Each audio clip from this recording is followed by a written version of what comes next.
Oh, hi. Hello. I didn't see you there. And neither did Elliot.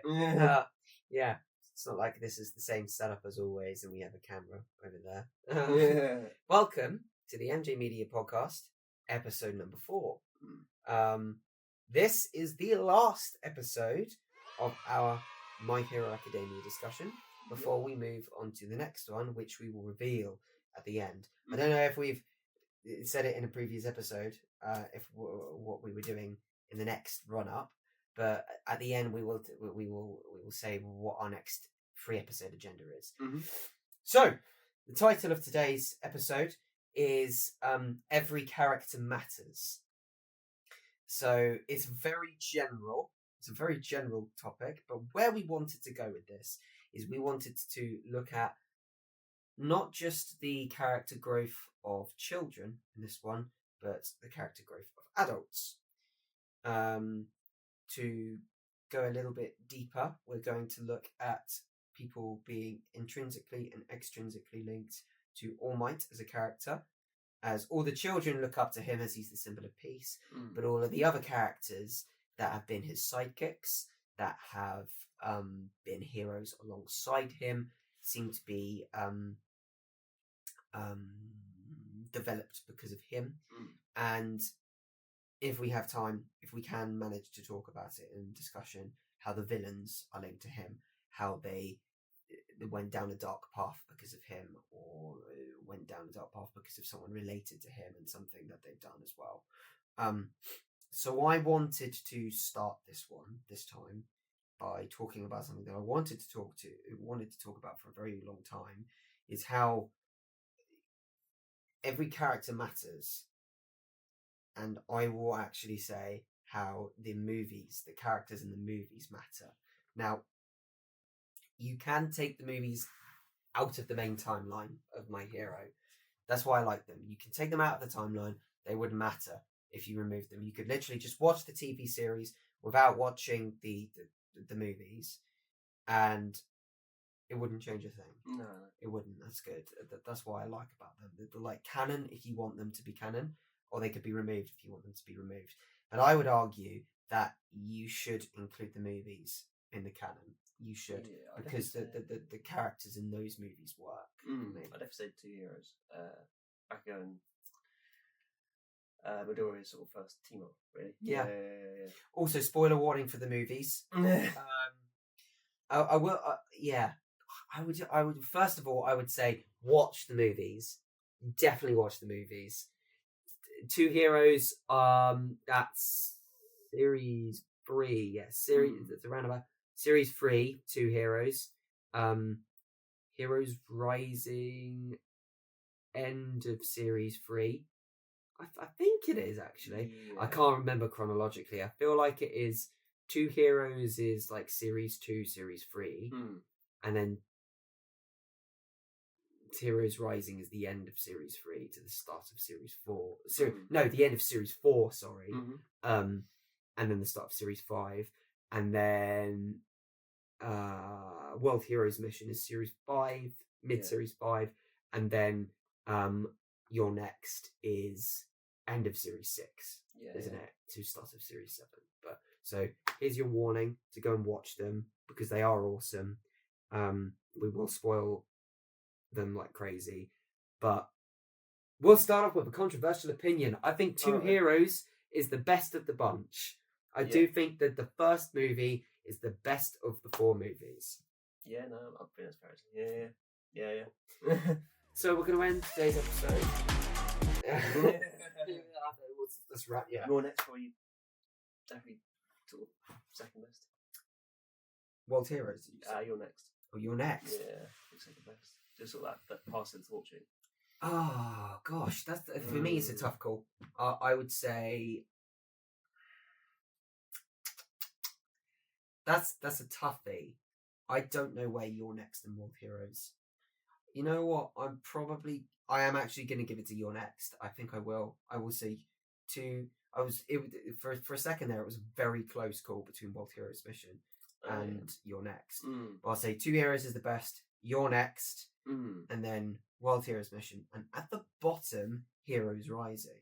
Yeah. So let's unpack that a bit more. so the title is Why Every Character Matters. 2 heroes. Why was it great? You get Dave and you get Melissa.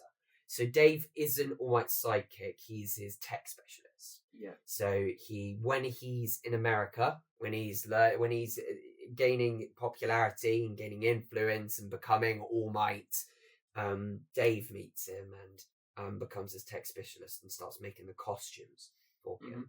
So it really helps him get identified. And then we flash forward in time, and there's when All Might went back to his home country of Japan, there was that separation. Dave took off because of the fame of All Might, and he's doing very well for himself. And he has got a daughter, Melissa, who writes to All Might and almost calls him like Uncle All Might, basically. Yeah. And she wants to be like her dad. You find out the dad, Dave, has made dodgy deals with the villains. Because All Might wasn't there. He's like, what if you go, All Might? What happens? I've got to give this to them. I've got to make the deal to protect everyone as well. He makes a few decisions where you're like, oh, Dave, what are you doing? And then you realise that Dave was still a good person. He wasn't a villain. He just made a few questionable mistakes at that time. But Melissa ends up becoming crucial to the plot because she goes, I'm going to help Deku. I'm going to help All Might's successor. Like, I'll give him the gauntlet. It's like his arm appears to be suffering here. So I'll give this to him, the support item. And he ends up having that again in the future in the series. Like, Melissa actually becomes of use to the series. And the symbol of, again, what we said, you can never do any journey alone. If Deku never had that support item, his arms would just be like broken tree branches. Yeah. Melissa's influence, she's just so charming and just so lovely, in that she can identify what someone needs to help them, and she will go to whatever ends. I can't remember if she has a quirk. I'm pretty sure she doesn't have a quirk, actually. No, I think she did. I think she was sort of brains. Yeah, and that's good. It just shows that everyone has a contribution to this world. The power comes from within. It's her brains help Deku, where Dave's brains help All Might. It's just, that's why it's called 2 heroes. It's not All Might and Deku. It's All Might and Dave and Deku and Melissa.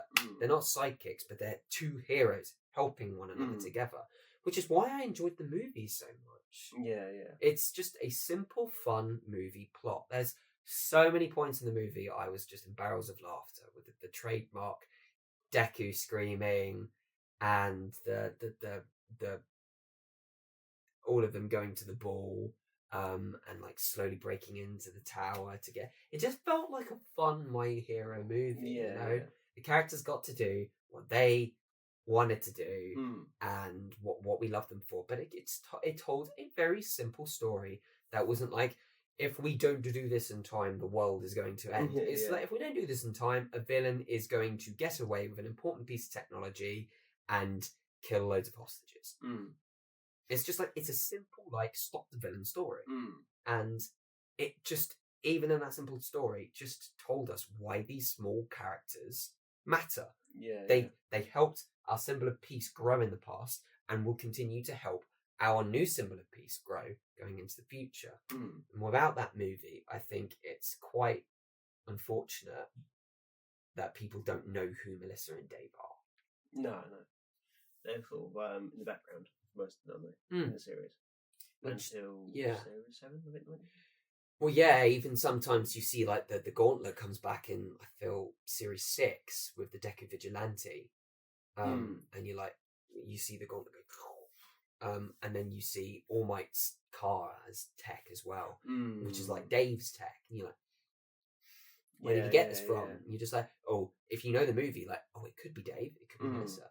And then series 7 comes along, and then he puts on the armor. Massive spoiler there. He puts on the spoiler, and then it cuts to Melissa. The scene actually cuts to Melissa, and people that didn't see the movie would be like, who's this? Whereas me and Elliott were like, yo,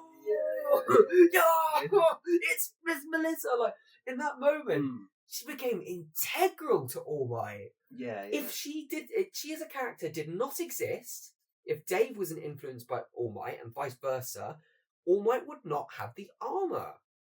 And I believe that it could be a completely different reason. The manga author made that movie and realized that this movie is actually integral to the ending I want to say here. This is big, really big. Yeah. And it's a movie. It matters. The characters mattered. It's not like, hey, I'm a random side character from your past that made you a costume once. Cool. Bye. And he was never heard of again. No. He's important. He's there. He's needed. Well, he's part of the origin. He's sort of part of that sort of right. Yeah. It's like, I don't know about you, but when I watched the movie with you, and when I was in the movie, I watched Two Heroes when I started watching My Hero Academia back in university, and I was watching it with a very good friend of mine, Josh, and one evening we realised there's an actual My Hero Academia movie in the cinemas right now, Two Heroes. So I was like, let's go and watch it. Yeah, brilliant. We went. Bubbling atmosphere. It was really good. Full to the brim of My Hero Academia fans. Not one seat in the cinema was empty. Everyone was shouting like plus ultra, let's go, let's do this and that. And then when we watched it, and one of the first things that All Might said in his flashback was, "Thanks, Dave." Like, we were like, yeah. What? Not like thanks, Small Might, or like thanks, All Might's apprentice. He's like, thank you, Dave. Like, huh? That's the most normal name for a sidekick ever. Yeah. I can't remember what your take was on that. Yeah, no, it's sort of out of the blues. Oh, okay. It's just normal men. Yeah. David. So that was my favourite. So I want you to chime in because I don't want to be talking all the time by myself. We'll go to your next. We'll go to the most recent movie next. Yeah. Why did those characters matter to you? Why is that movie important to you? I kind of enjoyed your next. You kind of got all my being called out completely for everything. And then you also got the passing of the torch, and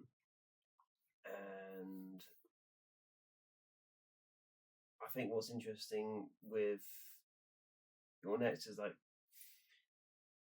as much as All Might is shown to be sort of good for you, but most of the series you kind of realise that some of his ideology is quite flawed, which is kind of where you always get these other problems going in.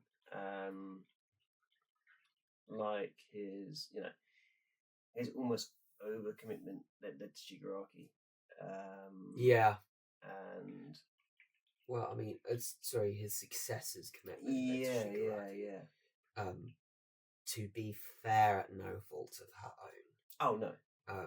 But him continuing to be this blissfully like bravado, like everything is fine hero, inspired so many people. But for the others, we've seen from this movie, some people looked at him and just go, I resent you. Yeah. Some people look at them who are not right in the head and go like, I completely understand what you're trying to tell me. You said that I'm next. Yeah. To do whatever I want. Yeah. You whoa. Yeah. Whoa. And that was where Dark Might comes into it.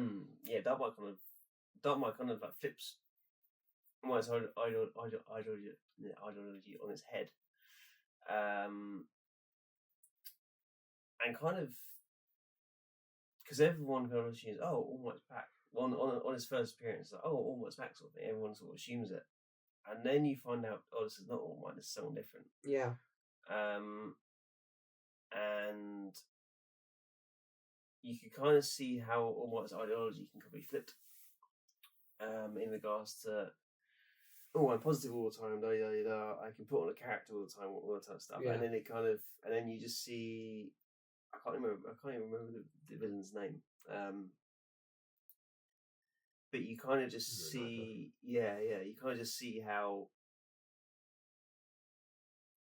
you know, he's always positive, all that stuff, but he almost ignores things in the world to a degree, and then just uses his power and then just obliterates stuff, sort of thing. And you kind of just see that completely flipped. It shows you what fame and identity can be used to do. When you have power, so it shows us what an evil All Might could have been. So we see All Might, and All Might. I love it. All Might has always been like, I will use my powers for good. I will give people a reason to smile and be safe. It's always that. But this shows like, can you imagine? He's like, you have my permission to be next. You are next in line for the throne, essentially. And he's like, cool, I'm going to use this power to be a symbol of peace. And by that, I mean everyone is going to obey me in my perfect environment, a peaceful, perfect environment. And I will be, and like, if people step out of line, then they're gonna die, basically. Well, it's interesting how, like, his power is a fake alchemy. Sort of fake universe to a degree. Like, he's got all the power in that universe, but he can ignore everything on the outside world. Fake it till you make it, basically. Like, this kind of is sort of pinnacle, almost to a degree. Almost like so positive, so hopeful, that it almost comes to a detriment. That I think you even see Deku run into in his anti-arc, where like, oh, hang on, these challenges are a lot more complicated than that's been made out to be. And because of the image that All Might has, All Might can't deal with that, because he is that happy-go-lucky bloke. He can't deal with the more complicated issues actually society's facing, which is where Deku kind of runs into in his vigilante arc. And that's why All Might struggles against Stain, which was a character interaction I never thought we would get. I'm so glad that we do. When you take All Might being rock bottom mentally, just like, I cannot be there to do what I normally do. I failed my apprentice, who is the successor. He is mentally rock bottom. The whole country is in ruins, and people no longer look at me as a symbol of peace. They look at me as a lack of symbol of peace. They're like, the absence is. Take, for example, let's just, I'm going to make a fictitious kingdom here. Let's make a fictitious kingdom, a fantasy world. A king is a king for 20 years. He suffers a grave wound, like loses his arm, a portion of his ribs, and he's like, I cannot be a king anymore. I step away. Give control to my son. Son isn't ready.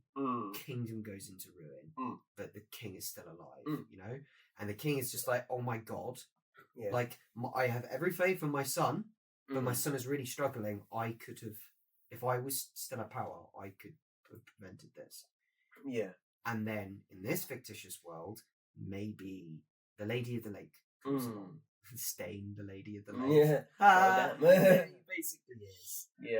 Stain comes along, and it's just like, backhand, just like, hey, snap out of it. He's like, you're not All Might. You're not the All Might that I know. Why are you so doom and gloom? And he's just like, look at this person. This is the person that you saved, the last person that you saved, and she is not losing hope.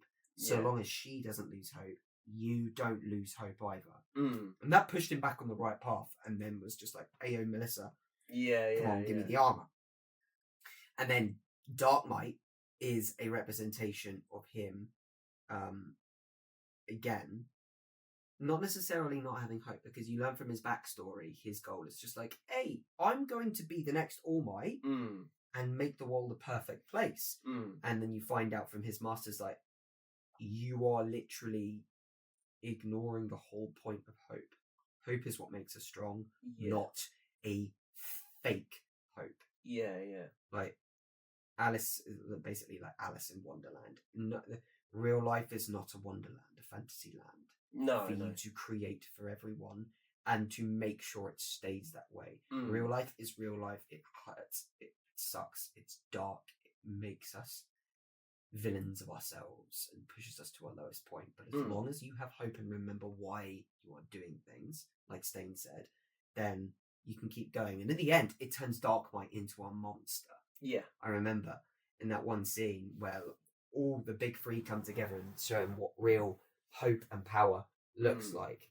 And then he turns into he manifests his true form, his monstrous obsession of peace. The whole universe cracks around him, and it's just him. The universe has gone into him, and he's fated till he makes it fated to make it too much, and he becomes just a villain. In that moment, he doesn't become Darkmight, he is a villain. Yeah. And that is what All Might would have become.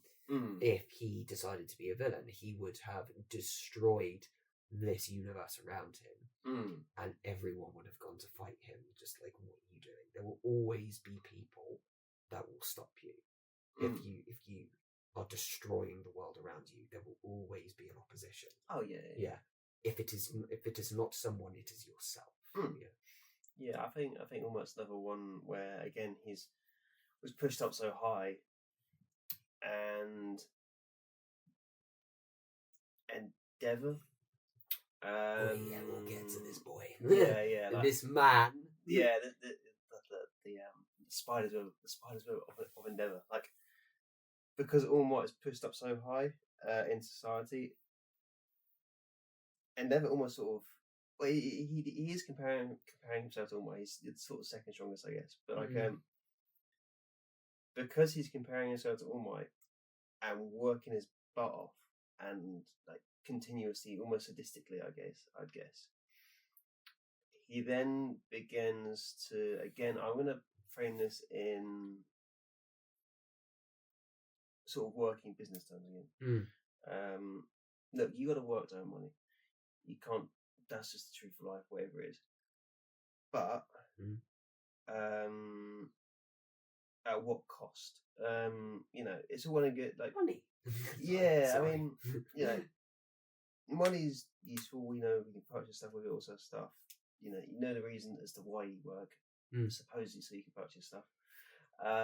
But like, Endeavour is that excessive working man that wants money all the time and just pushes himself further and further. What happens is he never clocks out, or never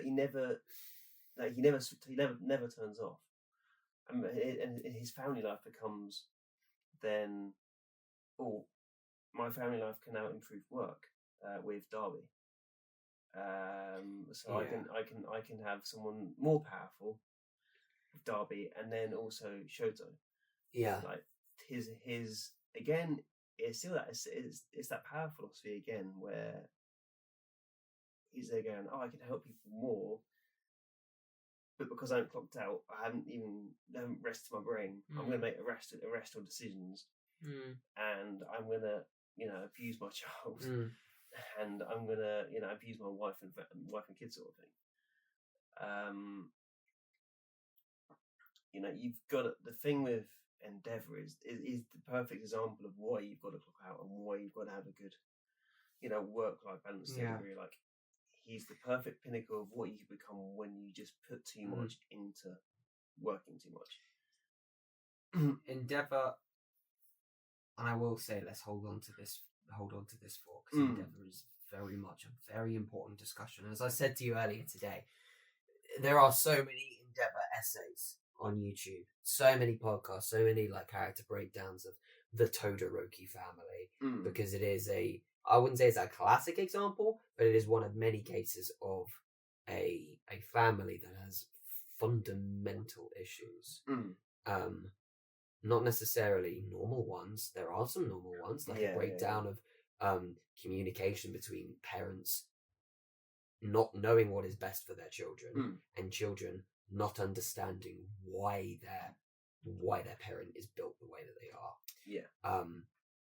So I say that because he is I would say intrinsically and extrinsically linked to All Might. He is a character that very much matters for Mm. this. So I'll wrap up the movie stuff and we can get to a hot-headed boy. Because as you were saying that, it clicked with me why World Heroes Mission and why Heroes Rising are a third and fourth in our ranking. If you think about it, the characters matter, but they're not linked to All Might. They're I don't even think they're extrinsically linked to All Might. Not even 9. 9 is just a villain that wants his perfect vision of the world. Sure, he's linked to the League of Villains, and the League of Villains are linked to All Might, but that's almost like levels there. There's too many levels. He's separate. He's separate of their vision for the world against All Might, and he's like almost saying like, forget the League of Villains. I am 9. I am my own villain. My own, and that's what I did. Like 9 mattered as a character to show us one, the lengths that Deku and Bakugo will go to save 2 innocent children. This showed us the essence of their characters and the raw elements in the hero, and it was so cool to see Bakugo with One for All, which was allegedly the manga author's original plan for the end of the series. Bakugo having One for All and Deku going like sayonara, which I'm glad wasn't. And 9 also demonstrated, without us realizing, what 1 Shigaraki would become, and 2 what Deku would become. Like a representation. Look, I have 9 quirks. Like, oh wow, that's cool to see someone with multiple quirks. And then Deku goes like, and Shigaraki goes, and you're like, oh cool. Well, 9 was foreshadowing, but that's all he was. I didn't feel him being a threat. Him destroying Deku and Bakugo, I just felt like in the cinema, I was just like, he feels like villain of the week. He just feels like I'm going to destroy the world if I like take the quirk of this boy. And we've just learned in the series that what happens when we put children on this island away from everyone, villains invade. Who saw that coming? Like it was a very formulaic, predictable movie with a villain of the week syndrome. But he why did 9 matter? For foreshadowing and for plot, and to remind us why the heroes do what they do. And then World Heroes Mission, I loved it. I did like the movie, but why did Rudy matter as a character? He showed us different circumstances on the other side of the world. Like, not everyone uses their powers for good things. Not everyone can afford it. There's people that view their quirks. There's people that view quirks as sort of like blasphemous things. They're just like, the world should be rid of powers because it should just be humans. Which was, let's face it, a commentary on racism. It was. They don't explicitly say it in the series, but there are like series 7.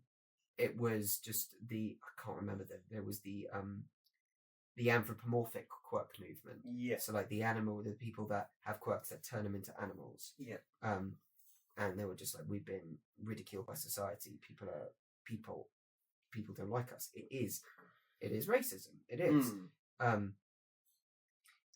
The argument to that though was, well, they didn't even write it. Is like, don't become the monsters that people are portraying you to be. Yes.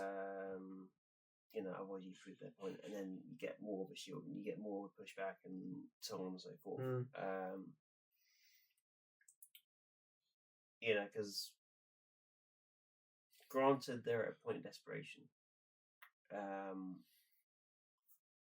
but the way in which he decides to, work out the problem is, he'll be upstanding and he'll prove people wrong, rather than I'm going to just destroy stuff because it's not right, sort of thing.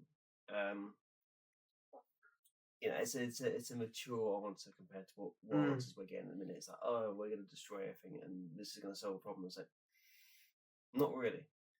Like, you've got to have those discussions, and you've got to make sure those discussions are open. If those discussions aren't open, you won't sort anything out. Yeah. But you need people mature to take those take those conversations to the point they need to go to, rather than shut them down as soon as it gets uncomfortable, sort of thing. So yeah, no, but I enjoyed how they wrote that character. That, like, as much as it's a comment on racism, it's also they very sort of maturely sort of like frame it in such a way as like, yeah, this is bad, but here's how you can prove you're better, sort of thing. Yeah. But yeah, it was a nice change compared to what we usually get. But that was arguably done better than World Heroes Mission. Yeah. Because World Heroes Mission was just a MacGuffin. Now, I would say in respect to its purpose, the characters that mattered in that movie was, in the name of the movie, World Heroes Mission, every hero in the world mattered. And this is a perfect chance for us to transition to Endeavour. Because Endeavour was very much key. He had his... because the chronological placement of this movie is in the Endeavour Agency arc. So the boys are still working for Endeavour. So Endeavour is on the scene, and he's like funding the infiltration of Human Rise. So Endeavour is pivotal, and he starts helping on the scene, and all of the heroes around the world are fighting to prevent these MacGuffins exploding and basically destroying everyone, using their quirks to destroy them. I'll always remember Deadpool and Wolverine. What in the MacGuffin is that? It is essentially, when I rewatch World Heroes Mission and I see like the bombs around the world, the quirk bombs, I'm like, what in the MacGuffin is that? And then Flecked Turn had like no personality as a villain. Nothing against anyone liking World Heroes Mission or Heroes Rising. I know those films are very well received. It's just personal taste from mine and Elliot's point. So, two heroes, and you're next. Commentary on All Might and how he affects people in a good and a bad way. Why that matters. That's brilliant. World Heroes Mission showed us how all of the heroes around the world are still relevant, not just in one place. Brilliant.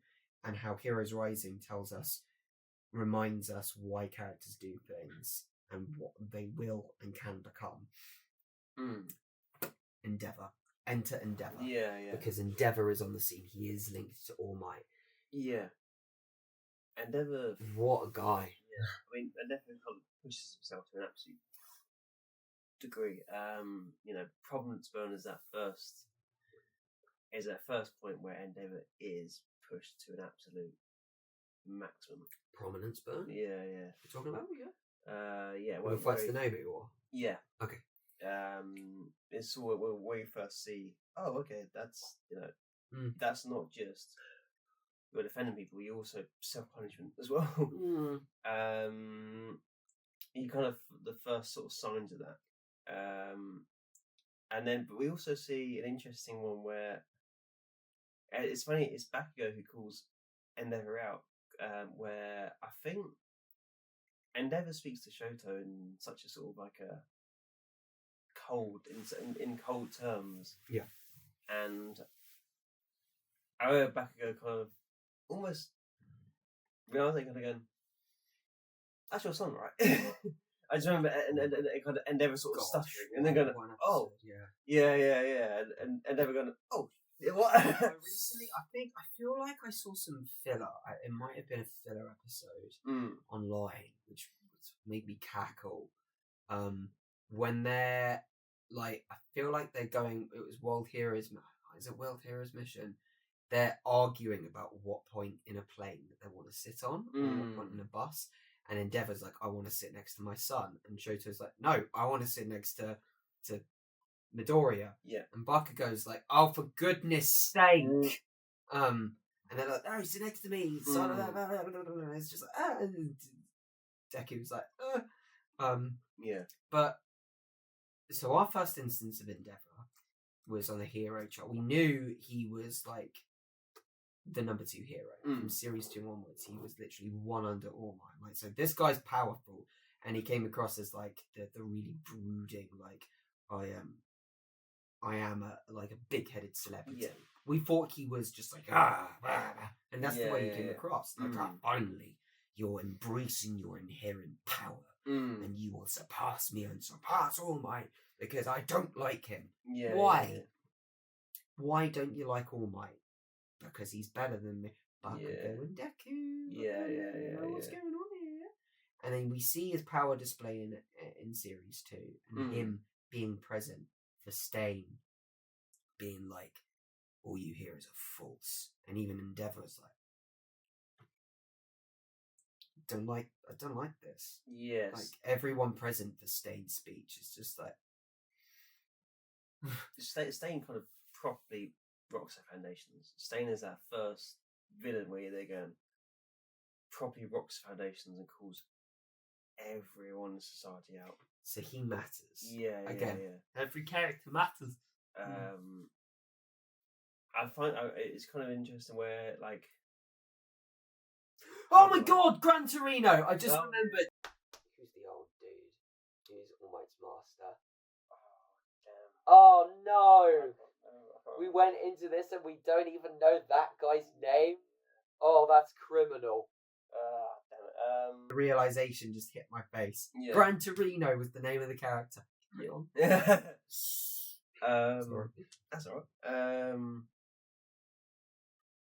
Yeah, so Hero Killer kind of rocks foundations of the hero society, and but like Hero Killer's philosophy and is very much called out as like, again, none of these heroes are real heroes because they are doing it for the money and they're not doing it for the actual reason they're intended to do. At the time, everyone's offended by this because it's like, oh no, we're the good people, we're the good people sort of thing. Oh, what are you talking about? Yeah.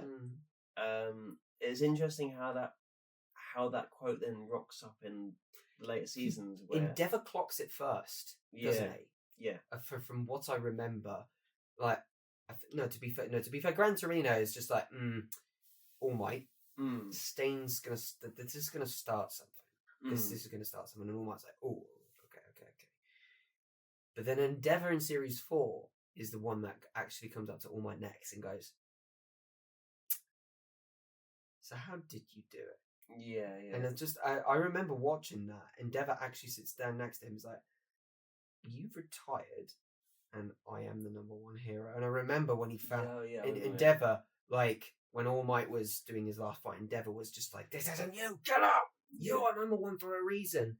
And he wins the fight, and Endeavor becomes the number 1 hero, but not in the way he wanted. He wanted to surpass All Might, not All Might to fall from grace. Yeah. It's like, just like, I am powerful, I've lost my power, and Endeavor's like, no. Yeah. I was supposed to surpass you, and now I'm number 1. I don't want to be number 1. So when he brings All Might to one side, it's like, so what are you doing now? What do I do as a number 1 hero? How do I get people to believe I am their new symbol of peace? Almost like, I remember the advice All Might gives him is just like, you've got to be you. You've got to do it your way. You cannot do it my way because people won't respect you. You got your way for a reason, but you've really got to think, why are you doing this? I think what's interesting as well, like once the microscope was sort of like switched over to Endeavor, he really began to kind of questioning himself, kind of going, crap, what have I done, sort of thing. Oh my gosh, he has several of those moments. Yeah. He's so driven by his ideology, and we discover it in series 7. It's because of the death of his father. We didn't know about that at all until then. When I saw that, I was like, yo.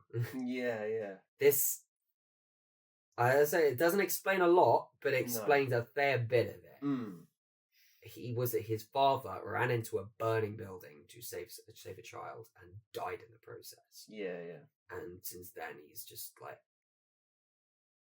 I'm gonna live up to my father's like I'm going to follow my father's footsteps and be the man going into the burning building to save people. Yeah. But he was almost just like, because his dad wasn't good enough. He's like, keep going, keep going, Yeah. keep going, keep And going, I keep think- going, keep going, keep going, and it's like. And then when he sort of like is on that run of like, got to keep on working, got to keep on getting better, got to keep on getting better. Once he has his kids, Darby or sort of stuff, like they Or almost Toya, I believe is Toya, Toya / Darby. You know, he concentrates only on their powers. He doesn't concentrate on anything else. His priority is, I need, you know, weapons, I guess, maybe, for lack of a better term, child weapons, lack of a better term, maybe. You know, his priority is, I want to improve their powers, but does not think about what they think or feeling. He doesn't see the child, he sees the quirk. No, yeah, basically. And then I think his wife calls him out on it. I don't like the way you sort of speak to our sons. It's just a child, and he goes, yeah, and then he is an abusive person, an abusive father. Yeah. There's no beating about the bush. He beat them up. No. Then he just sort of. I think it's his mum first, and then Shoto. Then no, it's his mum first. Then it's Toya. Toya's the one that is hit first. Yeah, because he and because then because he keeps having children until he gets Shoto, because he wants the perfect balance between. It's like quirk designing, isn't it? Yeah. He intentionally married Rei because she had a frost quirk. He's like, because I overheat. Like, this is my flaw in my power, and this will mean I will never be better than All Might.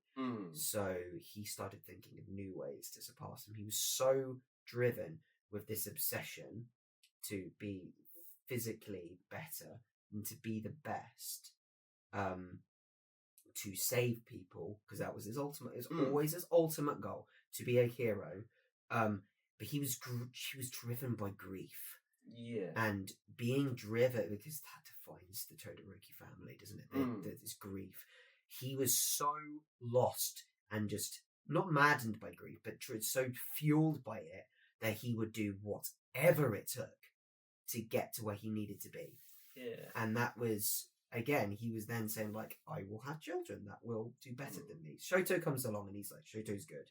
Toya then goes, I think, Dad, you train me. And he goes, so? I think Toya's interesting because Toya is, again, I think we said it before, like, young kids mirror whoever they're being taught to, whatever. It's the most haunting villain in the series, honestly. Like, when the kids are young and they can't speak or anything like that, they mirror their elders. So, you know, try and act as best you can and bring up sort of younger sort of generations if you can. But anyway, Toya is the exact mirror of Endeavour. But it's not Endeavour's good qualities, it's Endeavour's bad qualities. And they're pushed to the extreme. Thing is, I wouldn't even say Darby was Endeavour if he went evil. I wouldn't even say that. Oh, no, I wouldn't. Yeah. It's definitely more complex. Endeavour caused that. Yeah. Endeavour became a hero to prevent things like his dad dying in a fire ever happening again. And because he was so lost and driven by grief, he lost his son in a fire. Yeah. It's just a mirror. He wanted to prevent it, but because he went about it in the wrong way, he caused it again. And he wasn't there in time to save him. And in doing so, this time, obviously, Endeavour's dad is dead. But this time, he created a monster. There was a manifestation of everything that he had done wrong within him. The neglect, the serious emotional just dissolving, created this Darby, this thing that was just like, you reap what you sow. What you have done this to me. Yeah, and then, like, his wife wasn't even involved in bringing up Darby. Yeah, because she neglected him. She did. Yeah. I mean, it wasn't by choice. It was by the fact it was by fear. Like, she was scared if she said anything to Darby that Endeavour would, you know, cause her harm. Yeah. I think what's different was with Shoto is that by this point, she'd got too stir crazy and too fed up to the point she was there going, sod it, I'm getting involved in Shoto. I don't want to see the same thing happen again. Yeah, she snapped. She snapped. Yeah, she yeah, did. yeah, It's yeah. like, I can't let my child be harmed by him. So doing that, she's like, I'm going to harm him so much that he'll never lay a finger on him again. Yeah, yeah, yeah. And then Endeavour, in that moment, you think like Endeavour sent her to hospital, like he beat her up. But he sent her to hospital like, you need mental help, I can't do it, can't be done with you because I've got to be around for my kids, so get out of my sight, you're useless. That's what Endeavour... Yeah. At the time, that's what obviously he accepted that he did in series 6, was just like, oh my god. He was like, what am I doing? It's interesting now, like, he can see it himself. Yeah. Like, he will send his other half to a mental institution, but he won't go and look at himself and sort of... But then again, it's there's really also interesting another to see if he caveat. does, after all of this, Yeah. sends himself to therapy and say, like, I need help. There's also caveats to that as well, like, he has no friends outside of work. No. So he's got no support base in the first place, so of course he can't have those conversations. So he's just locked into a cycle of endless work. And that cycle becomes his family, and then in return his family then become messed up. Yeah. And because the family can't have the conversation they need to have because the dad's not there, and the mum is now sort of not present. She's present, but she's not mentally present. Yes. The family then just falls apart. Yeah. Like, again, you need both again. Again, you can't do it alone. No. The poetry of saving Darby is the Todoroki family coming back together and accepting, we have done this to you. And to be fair, Shoto was never there because he couldn't. No. His dad prevented it. The other two children of the family were there, but they couldn't get involved, and they resented their father for like, you did this to Toya, you pushed him away, you killed him. I can never forgive you for that. And Shoto was like, you never let me be a kid, you never let me be a child of this family. Shoto came to terms with it much quicker, and he was just like, I think. Well, Shoto got that push from Midoriya. Yeah. That influence from All Might. Every character matters. Yeah.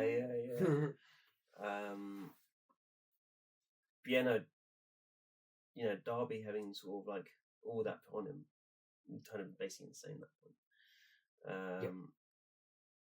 Became the jonkler. Yeah. But to that degree, also Shigaraki as well. Like, Shigaraki had no support base. He killed it, effectively speaking. Yeah. Unalived it, maybe he's probably a bit for YouTube. Yeah. Distraction. Yeah. So, see, with Endeavour, a final sort of thing I wanted to say to bring it back to where it is for the others is his fight against the Nomi. Now, in that fight, he started fighting him like the way he thought he should. He fought him as Endeavour. He was like Hell Spider Blast. He started overheating, and he was just like, "Wow, cool. There you go. I did it. I did what All Might told me to do. I'm doing it my way. Doesn't work. Boom." Like, his face explodes in blood. Literally, that whole... I remember, because I'd seen that series long before you had seen it. You were horrified. You genuinely thought that in that moment Endeavour died. Because he didn't listen to All Might. And if Endeavour died there, it would have been very powerful. However, him not dying and getting back up showed to us the essence of the essence of the symbol of peace and how Mm. he actually influenced Endeavour, because All Might never lost hope, never always got back up, and that is what inspired Endeavour, because Endeavour always looked to All Might and said, "You keep on getting back up, no matter what. I'm going to do the same, and I'm going to do it better." So he got back up. His whole body was burning, and he was still kept going. And in that moment, embraced All Might instead of like rejecting him. Embrace him as a plus ultra prominence burn. Boom. Yeah. One comment that I loved of the video was how they hearkened Endeavour falling from the sky and blowing up into fire as a phoenix being reborn from ashes. He rose from the fight with a fist in the sky as a symbol of peace that they were aware of. They knew that symbol. He's still standing. He still kept on fighting. Look at him. He's still going. He's still fighting. I love this YouTube comment. I will find it if I can. People called him not the symbol of peace, but the flame of hope.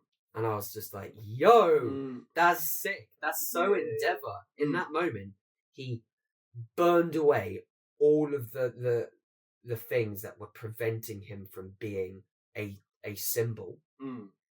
Burned away all of his obsession and was just like, I need to be better. I need to keep going as me, as a Todoroki. And that's when, obviously, we just discussed all this. In series 5 and 6, we get into the whole family dynamic and how he's just like, yeah, maybe I should admit that I'm a bad dad. Maybe that might be a good start. But as soon as we start getting somewhere, like Toya's just like, surprise, Dad. You're a lowlife. I'm still alive. And then he's just like, oh my God. But it's still linked to All Might that way. It's not All Might's fault, but All Might inspired Endeavour.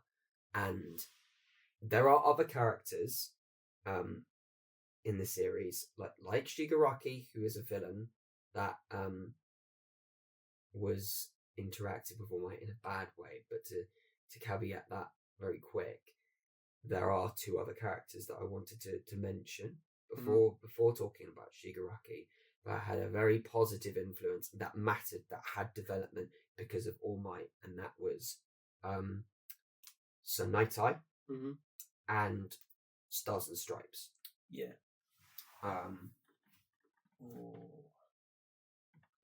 Nothing Stars and Stripes for me.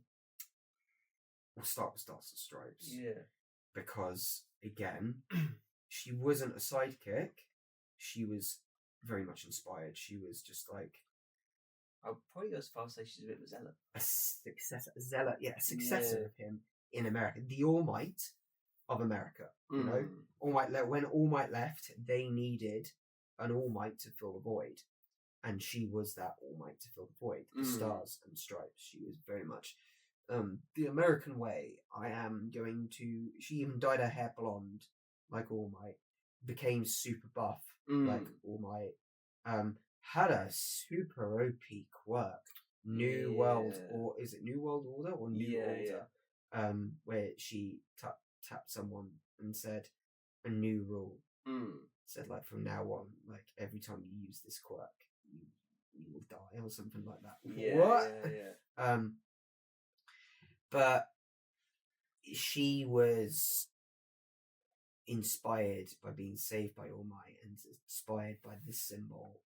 She would always be what he couldn't be in America. Yeah. So when she came to Japan and saw why he came back to Japan and saw the mess that was there, like All for One, and saw the gravity of the threat they were dealing with, she did not even hesitate to sacrifice herself. No. Not for a second. She was like, yo, wow, this is 10 kinds of bad.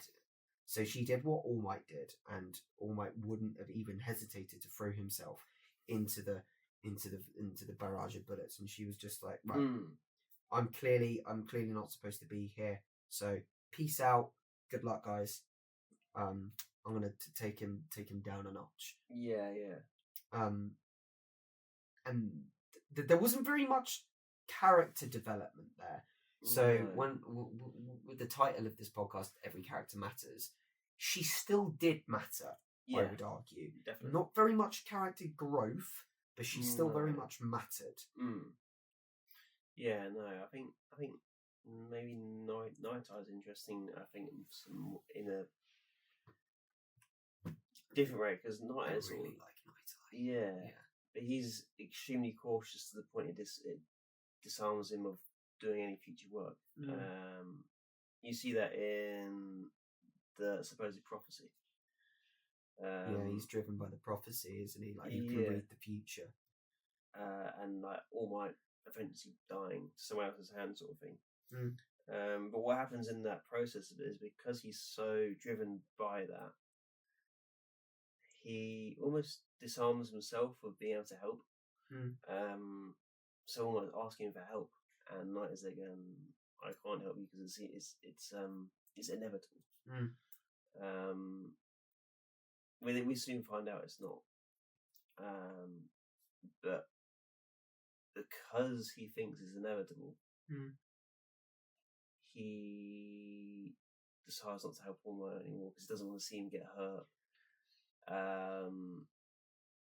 He doesn't want to see his friend go down, and that's fair. You can kind of see that philosophy. We would do that. Any friend, that saw. Say, for example, if I saw if someone a zealot or like what's the word I'm looking for, an overseer, that's it, comes up to me and said, like, if Elliott keeps on doing the podcast, he's gonna die. And then I would say, like, hey, like, someone who's pretty factually accurate said, like, if you keep doing this, you'll die. And you say to me, like, I'm still gonna do it anyway because I want to. Any friend would then go, like, be concerned, like, but I don't want you to, because you will die. You'll die. Yeah, you can see his point of view. But in doing so, he kind of makes a shortcut of himself. He stops making technology for All Might. I don't think he made technology for All Might. I think he just supported him. He funded him. And he was his sidekick, wasn't he? Night Eye was his sidekick on the side. Not like when you're on the scene, Night Eye's on the scene. Night Eye was there. So, like, I would call him the All Might's Nightwing, basically. Oh, yes, fair. Instead of his Robin, like G. Willikers All Might, he was just like, I'm sometimes there.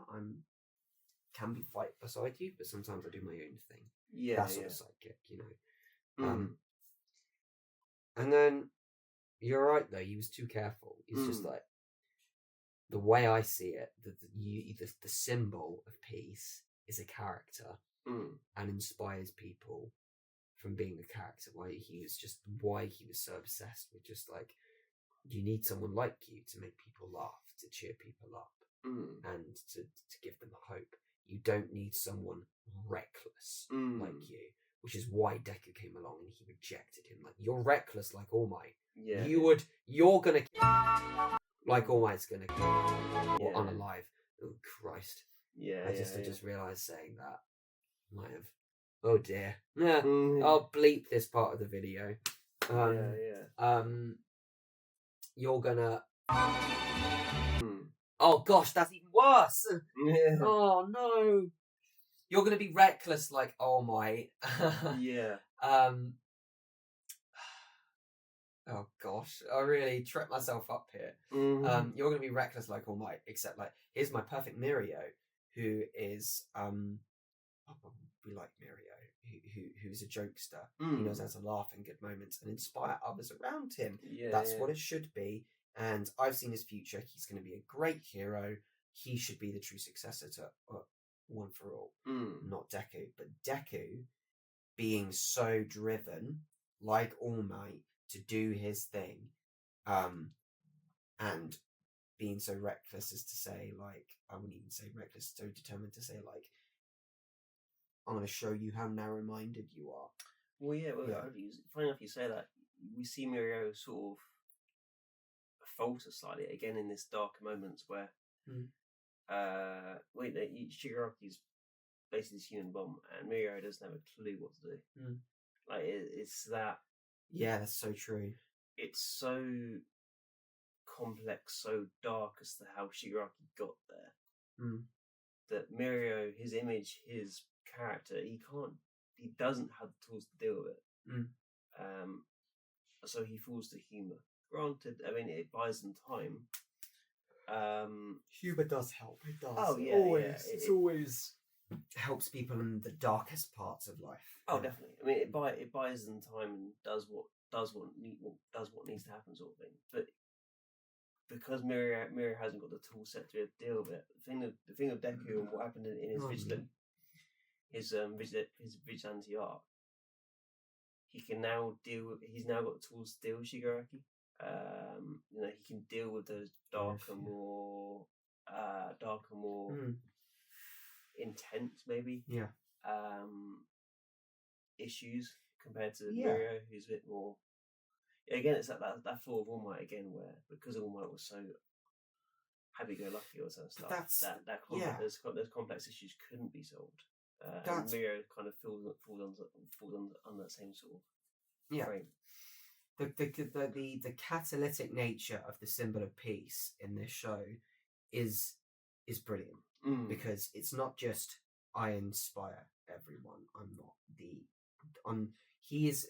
If you compare him to a sun in the sky, everyone looks to the sun and gets blind. No. My eyes. Yeah. Everyone looks to the sun like, you keep me alive, you keep me safe, you keep me warm. Not everyone in the world will look to the sun and think that. Like, you've killed my crops. You've burned my house down. Yeah. You have burned my skin to a crisp. Okay? Not everyone's going to look to the sun and think the same thing every day. So that's the brilliant thing about All Might. How every character's growth linked to him matters. Like Night Eye, he looked at him and said, like, you keep me safe and happy, and you keep others safe and happy. But I fear that when you get extinguished, there will never be a sun like you again. And then Deku comes along, and then he sees the light of that and his growth, and he accepts. It's just like, but like, I saw this future. I saw this future of All Might being so reckless, and it would be his end. But could that be changed? Could that be changed? And he didn't know, because he was so fixed on these things that it's like, if it shows, if you are so fixed and you see one thing, you never can determine multiple outcomes here. Definitely.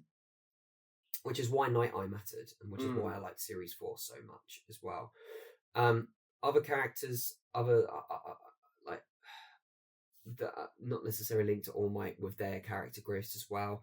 The other class, the other top 10 bulletin heroes, the other heroes that you see around as well, when they see the country going to hell, and the need to be better heroes, you can see them growing and becoming more mature as well.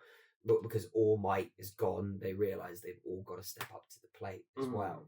Again, linking back to Endeavour. But then, I honestly think the only way to sort of like bring this to a close and have our final sort of like My Hero discussion is to talk about Shigaraki. Yeah. And the evil that a symbol of peace can indirectly create. Like All Might, if All Might knew about him, he would have saved him. He would have walked into that house and be like, let that child alone. Bah. He probably would have, but he didn't, because he was out there, like, he didn't even know that his master had a child. Yeah. He didn't even know his master had a family. He's like, my master's dead, I'm going to be the best version. And he goes off to America. When he's in America, meanwhile in Japan, yeah. Yeah, no, I mean, if All Might's the symbol of peace, then Shigaraki is the symbol of chaos. The symbol of fear. Yeah. But Shigaraki's kind of origin is again broken family again, where the mum's not home because she's out seeing people. Yep. As it's a noble cause, granted, but because she wasn't home making sure that her son was okay, she wasn't able to keep a leash on, was it her husband? So what happens, I believe, her child, she knows that if she continues to do her hero work, her son could be used by All For One. Yeah. She knows ultimately that what I've got to do is really dangerous, and my son could get hurt. Like, I cannot see that happen. Yeah. And ultimately, in the end, she meets Toshinori / All Might, and then takes him on as an apprentice, and then she loses her life to All For One. But she gives her son to her parents. Yeah. And say, like, look after him, keep him safe. You know I'm doing this, and goes off. And but her parents. No, it's interesting. Yeah. Like, her parents don't like her career choice.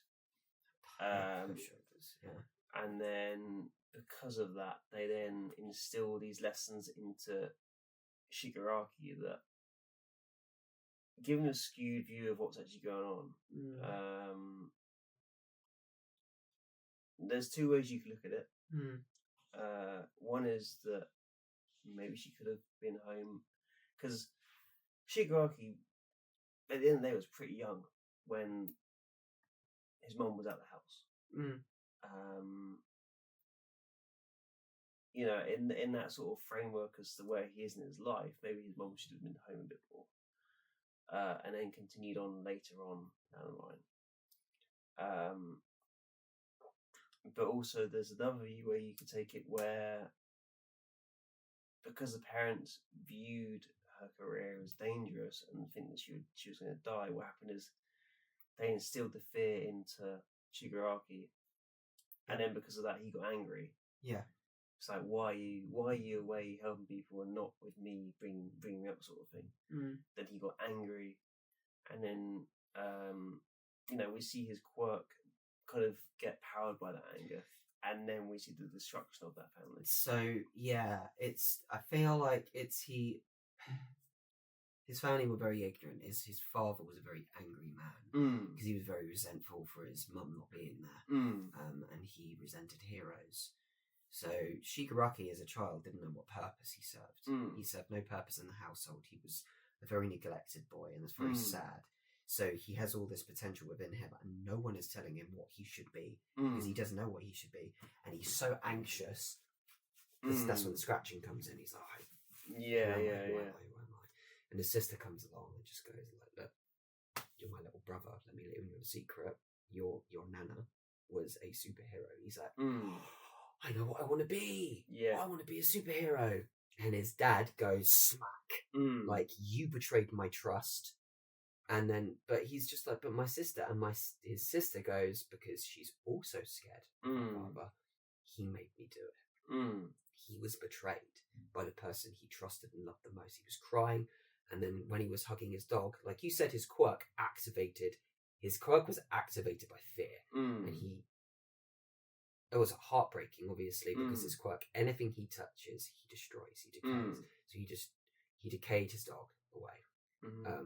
And then his sister comes out and realizes, oh my gosh, the dog is gone and it's your fault. I'm going to tell Dad. And he's like, no, please, don't tell Dad. Touches her. And then when the dad comes out and sees what he's done, in that moment he goes like, hey, it's going to be okay, son. He's like, what have you done? And then because he's so scared, he touches the ground, destroys the ground, everyone. And then he snaps and he realizes that I hate you, Dad. I hate you. And then he lashes out and snatches out, touches his dad's face, and destroys his dad. Intentionally destroys his dad. Then we got...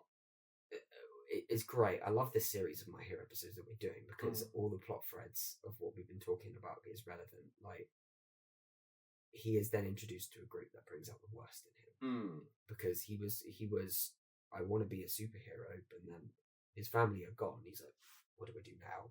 Itching on the floor, like everyone I know and love is gone. Who am I? Who am I? Look, the world hates me. And All for One is just like, perfect. Someone I can take advantage of, because he is, All for One is a villain.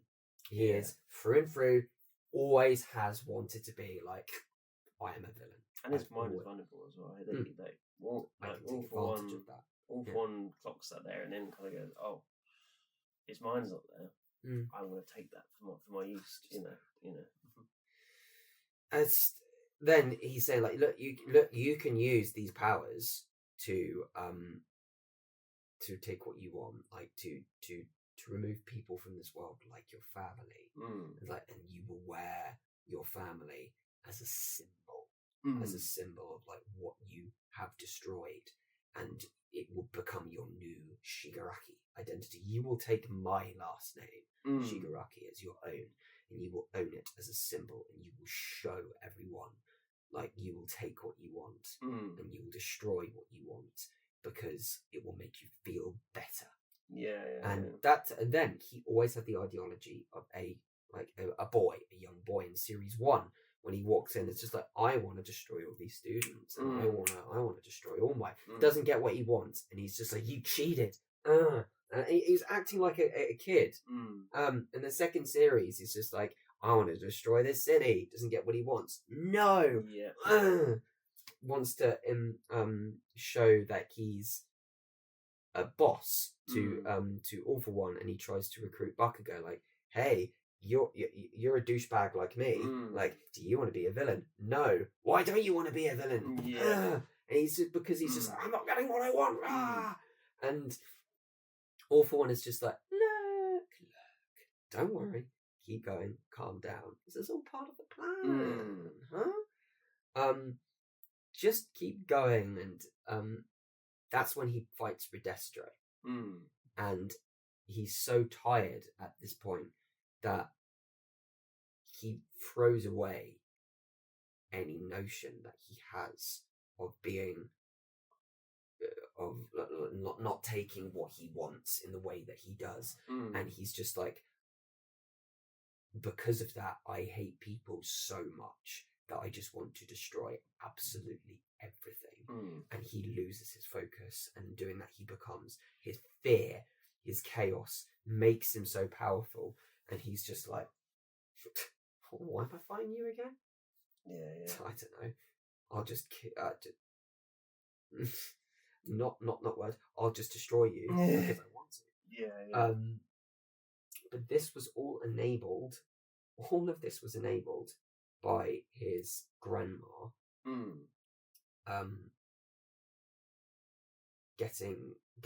Choosing to get rid of her child, to keep her child safe, doing what she thought was the right thing to do. And in that respect, in the Son's absence, created All Might. Now, All Might then became not a symbol of hope to Shigaraki, but a symbol of resentment. Like, you were with my gran, and you are a symbol of everything I despise. I want you gone. I want you gone more than any person in this world right now. Like, we were just like, oh, you just want him dead because you're a villain. But All Might influenced Shigaraki to create, unintentionally, was an indirect creation of everything that Shigaraki hated or learned to hate, because he was a young boy and couldn't know any better. Yeah. It's, every character matters, honestly. Villains, heroes, adults, children, this world is tethered to the sun in the sky, symbol of peace, and it creates symbols of fear, flames of hope, reckless children, responsible children, dysfunctional families, functional families. it's all tethered to All Might, and All Might even goes through his own growth as well. He doesn't stop. He doesn't finish after the sun is set on a day. He thinks, how can I become the moon in the sky? How can I become the artificial moon and still keep inspiring people? Everyone still just keeps going, marching forward. It's just that's why this series is just brilliant, and we know it because everything matters. There's not a single character in that show where you look at and just go, well, we're never going to see you ever again, are we? You're done. They all matter, every single one of them. And if they're not tethered to All Might, they're tethered to the villains. And if the villains are tethered to Shigaraki, and Shigaraki and All Might are symbol of, like you've said, symbol of chaos, but symbol of peace, symbol of fear. Those are the two like core focuses of the series. Like one mind map center, one man map center. And instead now, symbol of peace, Deku, symbol of fear, Shigaraki. Whereas before it was like All Might, symbol of peace, symbol of fear, all for one. Just all of that stuff. It just gets into it, doesn't it? Yeah, no, for sure. Is anything more? No, that's pretty good. Right. I mean, wow. That was a shorter episode there. That really was. I think that was sort of like a round conclusion. I feel like I did a lot of talking. Are you sure there's no other characters that you want to talk about that matters to you? Because every character matters. Now's the opportunity. No, I think I'm good. You good? Well, so our 3-episode journey of My Hero Academia, the anime TV show, which has been spoiled like crazy by us, has come to a close. So now, for the next 3 episodes, we have an agenda of something else. What is that agenda, Elliott? We're going through like a Marvel phase. Way! So we're having a sort of a deep look onto Iron Man. Before I get into sort of some stuff on my end that Iron Man sort of represents to me, and then we'll probably go further into sort of the Marvel sort of universe and what the old universe was like and how it sort of frames things up well compared to this new universe and where it's kind of gone badly. So, particularly in the next, so episode 5, the start of the Marvel phase is, I very much like this time because all of the characters that link to All Might in anime were very important to me. The movies are very important to me, so I took a little bit more of a steer on this one. Elliott's going to take a little bit more of a steer on the next one because Iron Man is a very important character to you. So the mantle of conversation is over on you. Of course, Iron Man's very important to me as well, but the mantle will be passed to you for the next episode. And then the future installments of Marvel will talk about, again, like Elliott said, the future phases, the next sort of like the next MCU and beyond that as well. So we'll have some very analytical conversations of what exists with Marvel, but also some debates and discussions about what is yet to exist and what could exist. Because this one with My Hero is just like we were analysing what exists. This one is going to be also a theoretical and hypothetical discussion as well, which is going to push the podcast in a nice new direction for the 3 episodes. Cool. Nice. All right, so this has been episode 4, the shortest of the My Hero bunches, and we will see you in episode 5 for the start of our new agenda, the MCU. Ow! See you later. See you next time.